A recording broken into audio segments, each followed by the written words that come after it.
Maliens, mes chers compatriotes, je m'adresse à vous en ce moment d'extrême gravité que traverse notre pays suite à des attaques terroristes survenues le 25 avril 2026. Ces attaques complexes, coordonnées et simultanées, ont visé les localités de Bamako, Kati, Kona, Mopti, Gao et Kidal. Grâce à la promptitude et au professionnalisme des forces armées et de sécurité, un violent coup d'arrêt a été donné aux assaillants, dont l'objectif était d'installer un climat de violence généralisée dans les localités concernées.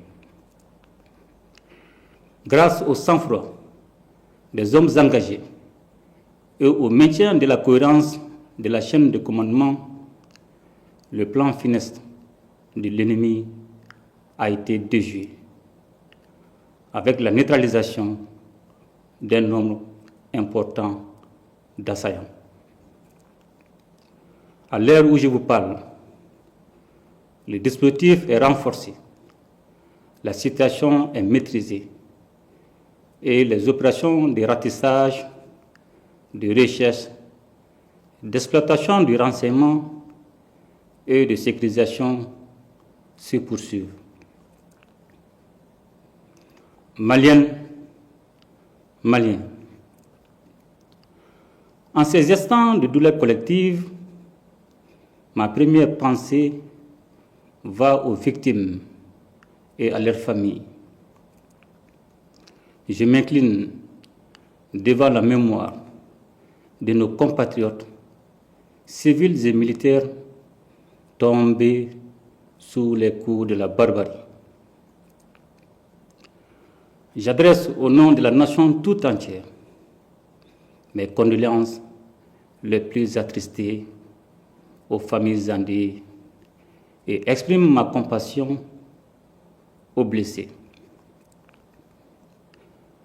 C'est avec une grande peine que je tiens à rendre un vibrant hommage à notre regretté ministre d'État, ministre de la Défense et des Anciens combattants, le général de corps d'armée Sadio Kamara, dont la disparition constitue une perte immense pour la nation malienne.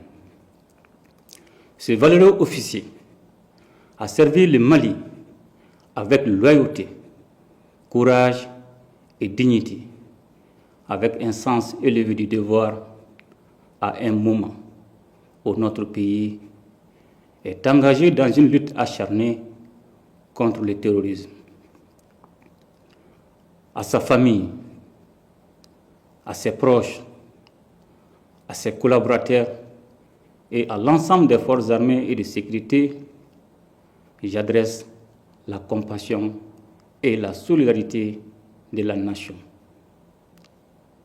Son engagement restera gravé dans la mémoire collective et son sacrifice nous oblige. Qu'Allah lui accorde sa grâce infinie. Mes chers compatriotes, ces attaques ne sont pas des faits isolés, elles s'inscrivent dans un vaste plan de déstabilisation conçu et exécuté par les groupes armés terroristes et les sponsors internes et externes qui leur fournissent du renseignement et des moyens logistiques. C'est le lieu de raffirmer la ferme volonté du Mali de maintenir le cap de sa refondation. Notre peuple a fait un choix, celui de la souveraineté et de la dignité qui symbolise la prise en main de son destin. Ce choix est l'expression d'une volonté nationale affirmée et assumée. Il a un prix et nous en sommes conscients. Bien que dur par sa nature, ce choix est le seul chemin qui vaille si nous voulons offrir à nos enfants un avenir libre, juste et prospère. Maliennes, Maliens, les épreuves que nous traversons en ces temps difficiles ne sont en réalité que des embûches sur la voie noble qui mène à la prospérité. Nous devons garder à l'esprit que c'est dans l'épreuve qu'une nation doit conforter sa cohésion et son unité. Un sursaut national est aujourd'hui indispensable et nous devons tous, comme un seul homme, nous ériger contre la division et la fracture sociale. Mes chers compatriotes, c'est plus que jamais le moment de faire confiance à vos forces armées et de sécurité engagées dans une lutte complexe contre le terrorisme. Les opérations se poursuivront jusqu'à la neutralisation complète des groupes impliqués et le rétablissement durable de la sécurité sur l'ensemble du territoire national. Je demande également à chaque citoyen, dans chaque quartier, dans chaque fraction et dans chaque village, de faire preuve de vigilance et de responsabilité, appuyer nos services en transmettant par les canaux officiels toute information utile au renseignement et à la prévention. C'est pourquoi je vous exhorte aussi à ne pas céder aux rumeurs, aux messages d'affolement ni aux manipulations. Par ces temps qui courent, la désinformation peut devenir une arme au service des terroristes. Le Mali a besoin de lucidité et non de panique. Je salue, en cette circonstance, la synergie d'action au sein de la Confédération des États du Sahel, dont la force unifiée œuvre sans relâche à la pacification de notre espace.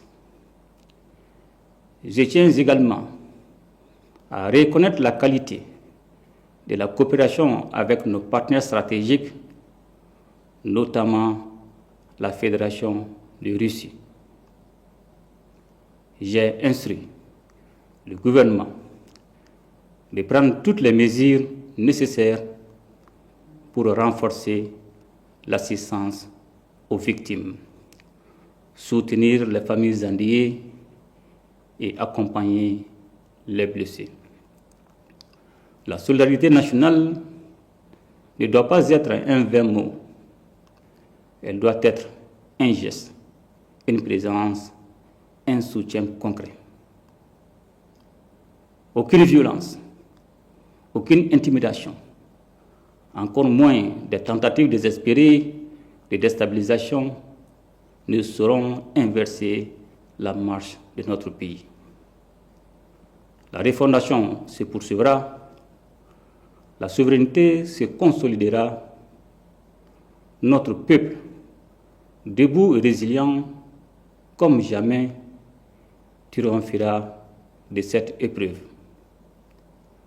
Qu'Allah bénisse le Mali et protège les Maliens. Je vous remercie.